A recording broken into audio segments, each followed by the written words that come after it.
Yves Calvi. 8h39, chaque matin nous découvrons des initiatives d'entreprises qui s'impliquent en temps de coronavirus. Bonjour Armelle Lévy. Bonjour. Vous nous emmenez à Échirolles, à côté de Grenoble, où ce sont des personnes handicapées qui se sont mobilisées pour fabriquer des masques en tissu. Le démarrage de la chaîne avec Charlotte, avec Hamid. Sur la chaîne de production de masques, ils sont 18 personnes, 6 par ligne. Près de la moitié sont des travailleurs handicapés, comme Hortense, couturière, qui souffre d'une malformation à la jambe.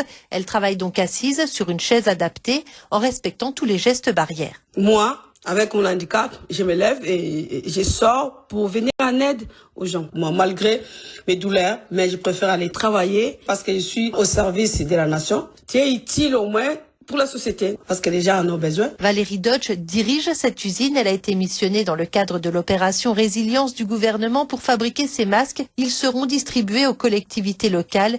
Mais pour y parvenir, Valérie a même recruté. On a un tiers de l'effectif, c'est des personnes qui font partie de l'entreprise adaptée et qui sont mis sur cette activité, qui faisaient de la couture ou qui faisaient autre chose.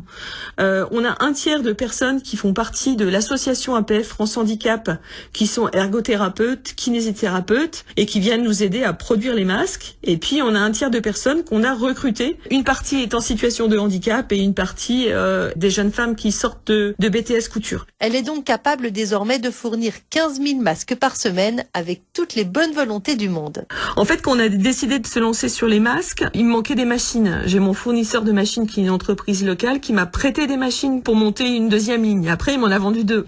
Il m'a amené aussi des élastiques pour qu'on fasse des masques en tissu avant d'avoir les masques officiels de résilience. Dans mon entreprise, des personnes qui se sont révélées, qui ont eu des initiatives, qui ont proposé des choses. Et il y a de très belles découvertes. Farid Marouani est le directeur des opérations d'APF France Handicap, dont la mission est l'insertion des personnes handicapées. À Échirolles, mais aussi à Dijon, Amiens et Évreux, ce sont toutes ces équipes qui sont mobilisées. Ce qui a été magnifique dans cette histoire, c'est qu'ils ont tous été volontaires pour relever ce challenge.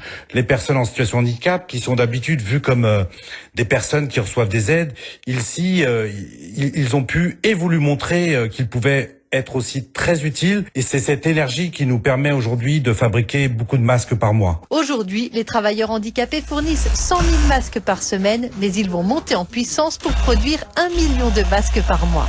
Merci beaucoup Armelle Lévy. On va tout de suite retrouver notre brigade coronavirus.